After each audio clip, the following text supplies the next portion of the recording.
Hi guys, how are you doing? How is everything? How is 2022 taking you through, guys? Are you back to work?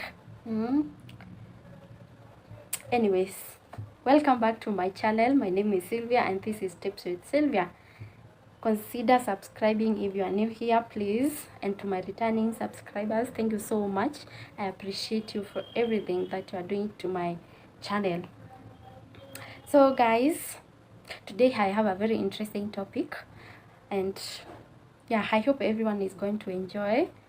Just a request, make sure you watch to the end because it has very informative information that may be good to you and your sister, your brother. Yeah, just make sure you watch the end.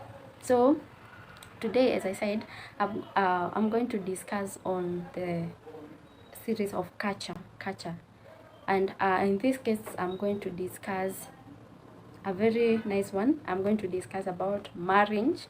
Specifically in this case, I'm going to discuss about the KAMBA customary marriage because yeah, recently I did this, and guys, you'll be hearing this from the horse's mouth. So keep on watching till the end. So let me go straight to the point. We all know that marriage starts from somewhere, maybe from friendship, you go to courtship, and it has its ups and downs. So yeah, so in KAMBA community, for you to be considered as a legitimate wife, a legitimate husband, you must go through some, should I say, rituals kind of, that qualifies you to be known by such names. And other, if you have not done this and you are in KAMBA community, trust me, you are doing zero work. You have to do this, whether a man, whether a lady. This must be done because of some issues. For instance, if this is, let me discuss then this when I reach there. So watch till the end. So for KAMBA community, for a marriage to be considered as a legitimate one has to go through certain tradition. And in this case, in KAMBA community, we have two traditions that have to be done. One is known as Ndeo. Ndeo, the first ceremony is known as Ndeo, and the second one is known as Gasia. So in the first ceremony, we have some requirements that are supposed to be met. Yeah, so on their tradition, the bride, the groom family is supposed to do some rituals, and is supposed to come, actually is supposed to come with 3 goats. Yeah, 3 goats and one uncastrated goat, which is supposed to be slaughtered that day. And in this case, once that goat is slaughtered, that the blood that spills there, it means that a covenant has been made between you two, and you are from that time henceforth you are legitimate wife and husband. Yeah, that blood is very important. And also during there are some items that are requested by the bride's skin from the groom to come with. Like the groom is supposed to the groom family is supposed to come and cook for the bride's family. It's funny though, supposed to come and cook for the bride family, only inviting, both sides invite close relatives, and yeah, maybe a few friends to come and celebrate with them. During that day, it's also when Gasia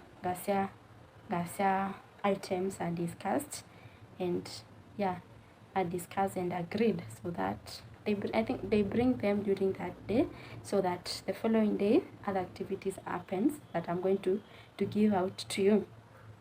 So during the first ceremony, the groom and the bride have to eat a special meat, huwa wanaita kekonde in KAMBA community.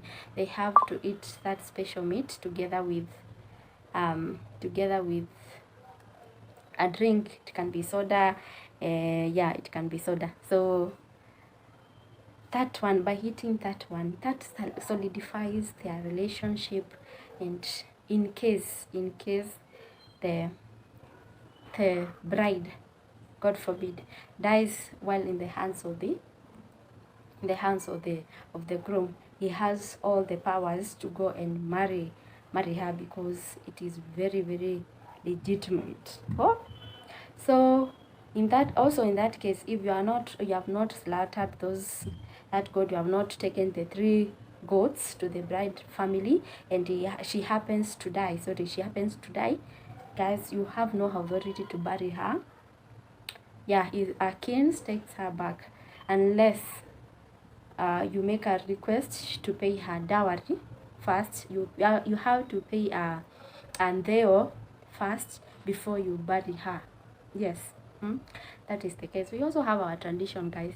Yeah, you bury her. So after the theo ceremony and all that activities are done, the second ceremony happens the following day, and not necessarily the following day, but if you are well, you can do it. You can have them on consecutive days.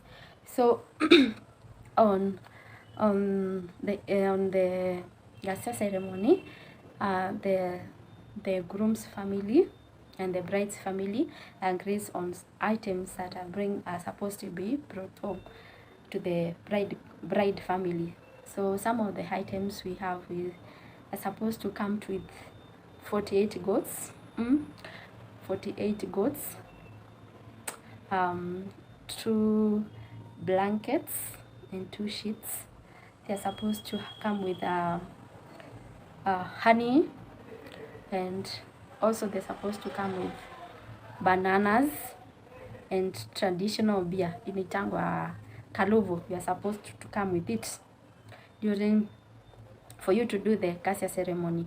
Those are the things you are supposed to come with them, and also you're supposed to come with, anyway, this is not necessarily, but you decide to bring gift to the bride family and all that as an appreciation. Also, one important thing I forgot is supposed to slaughter 1 bull. You're supposed to slaughter 1 bull during the Gasa ceremony.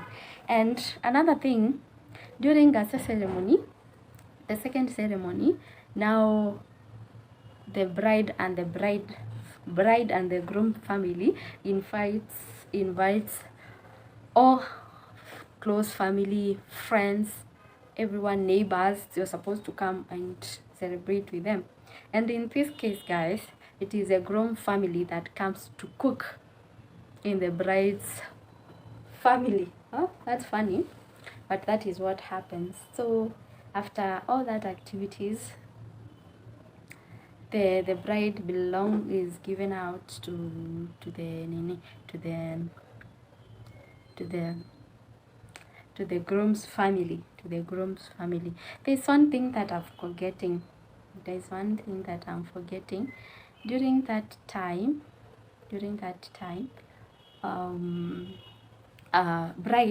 bride and the groom's family, friends, kins brings in some gifts that the bride can move with them to a matrimonial home. You can decide what you want to do with them. Anyway, yeah, so basically I think that is what entails the marriage ceremony in the KAMBA community. That is what entails marriage in the KAMBA community. Also, very important, and this one used to happen in the African tradition, the deep ones. So I don't think that is still happening up to today. This is known as it's kind of a marriage that used to happen, and it was known as Iweto marriage, whereby it could happen if a lady was barren, or a family already could not bear a son. A son. So this one could happen. So this is how it used to happen. A lady, if you are barren, you could not get children, you lady used to marry another lady who had children to come into her own home. Yeah, to as and the children would bear or take in the name of your husband.